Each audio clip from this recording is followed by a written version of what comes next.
Shabbos Daf Nun Ches. We learned in the mission that a woman is not permitted to go out with a kovel. What is a kovel? We had the other day, Rav Abahu says, a kovel is a woolen cap. Today we're learning about Shmuel. Shmuel says it's referring to a slave. If a slave wants to show alliance to her master, she wears an emblem that says slave. There's different types of emblems. Some are made out of clay, some are made out of metal. Sometimes they're worn on the neck, sometimes they're worn on the clothing. Sometimes they are made by the master, and sometimes they're made by the slave themselves. Says Shmuel, we're talking about a slave who made her own emblem, and therefore the concern is, since she wasn't forced to wear it by her master, she might take it off in order to fit in with everybody else. If the owner, the master, made the emblem, and it's on the neck, it's made out of clay, there's no concern. She could go out with it on Shabbos. She won't remove it because she's fearful of her master, and even if it falls off and breaks, it has no value, she won't pick it up to bring it back home. If it's on her clothing, then it's usher to walk out with it on Shabbos. Perhaps she'll pretend that she was hot, she took off the clothing, the coat, folded it up. Folding up a coat and carrying it on Shabbos Daled Amos is an Isser Deraisa. And for the same reason, in those days, those who were kafuf, they showed alliance to the Rosh Golus, they would wear an emblem stating that they're part of the Rosh Golus' crew. If they didn't wear one, they could get into trouble from the Rosh Golus' police. Therefore, it's usher to go out with it on Shabbos. Perhaps you might take it off, fold it up, etc.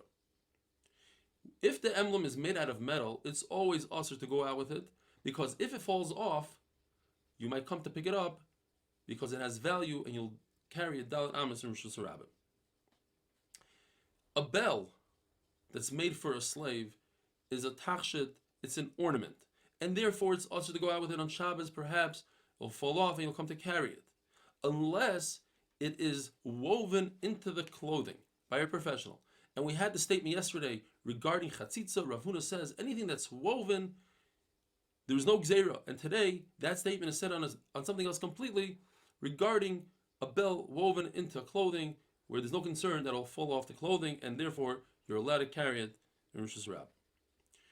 An animal is usher to go out with a bell because it looks as if you're bringing it to the marketplace. In order to sell something in a market, you want it to look good, and you dress it up with bells and whatever else you have. It's also for an animal to go out with any sort of emblem as well.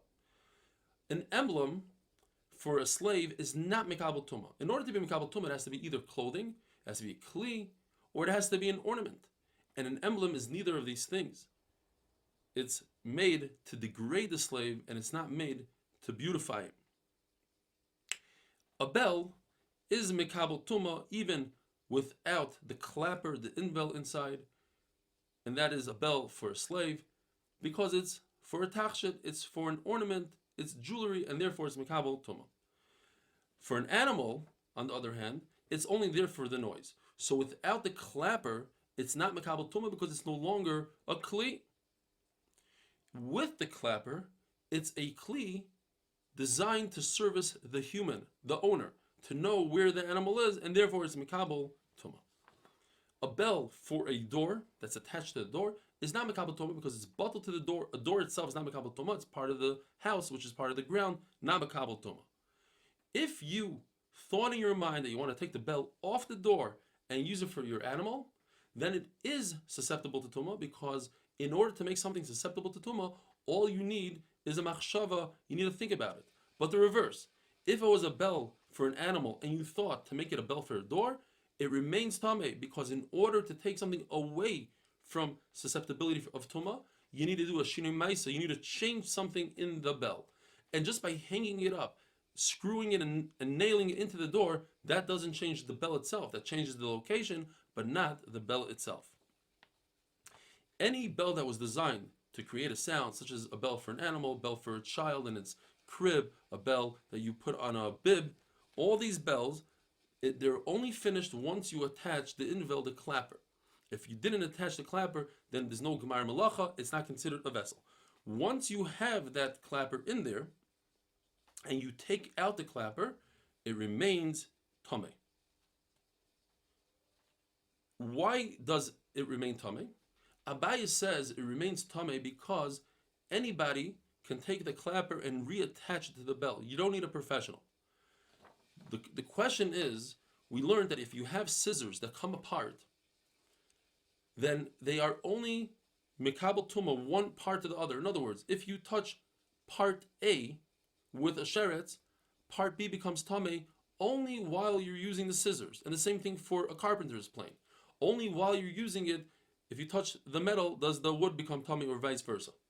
But if you put it aside, even if they are attached, one part does not make the other part tameh. Certainly, by a bell, if the clapper is detached from the bell itself, they shouldn't be considered one. Therefore, Rava and Rabbi Yochanan have a pshat. The reason why the bell itself is tameh, where the clapper itself is not mekabel tumah by itself, but the actual bell is, the reason is because the actual bell can make sounds even without the clapper. If you take the bell and you bang it against something else, it will make that sound.